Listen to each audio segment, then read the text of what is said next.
Ja, dit zijn de ouderen van Hoffi Culturel die elke week bij Hoffi muziek komen maken op gitaar, een kwarta leren spelen, symfonia leren spelen. En 1 keer in de zoveel tijd spelen we op de Cruisemarkt, op het podium hier, zo'n 1 keer per maand. En dan spelen we een hele ochtend.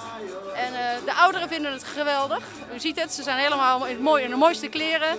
En de toeristen vinden het ook heel erg leuk. Op een bepaald moment wordt er gedanst, wordt er gevraagd wie zijn dit, willen ze meezingen.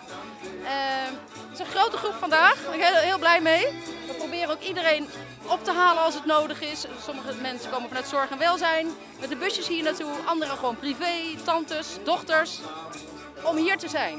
De ouderen vinden het geweldig om hier te spelen. U heeft goede nieuws van Hoffi Culturel. Wat kunt u ons vertellen? Ja, Hoffi heeft vorig jaar heel hard van zich laten horen.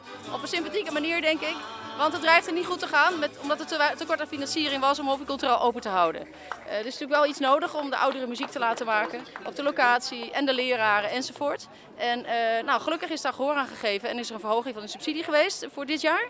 En ja, daar zijn we super blij mee. Dus we gaan lekker door. En het is niet alleen maar muziek maken wat we doen.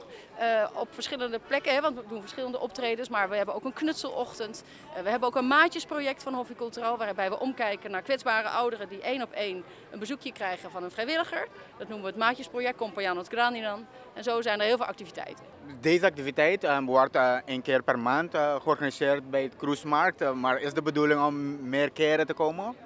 Ja, dat is altijd een beetje de vraag. Want de ouderen hebben natuurlijk best wel een druk programma. Want dit zijn allemaal ouderen die zelfstandig wonen. Deze mensen wonen zelfstandig, komen vaak hier ook zelfstandig op een zelfstandige manier hier naartoe. En ik denk als we elke week hier zouden staan, dan wordt de groep kleiner en kleiner. En dan wordt het misschien minder leuk. Dan gaat het bijna op werken lijken, niet? Dus 1 keer per maand gaat goed. En dat houden we denk ik zo. Maar we gaan ook her en der optreden. Ook bij de dagbesteding treden we op. We hebben verschillende plekken waarbij we ook misschien een kleiner groepje, soms een groter groepje. En we hebben ook heel veel plannen voor dit jaar, maar dat zeggen we nog even niet.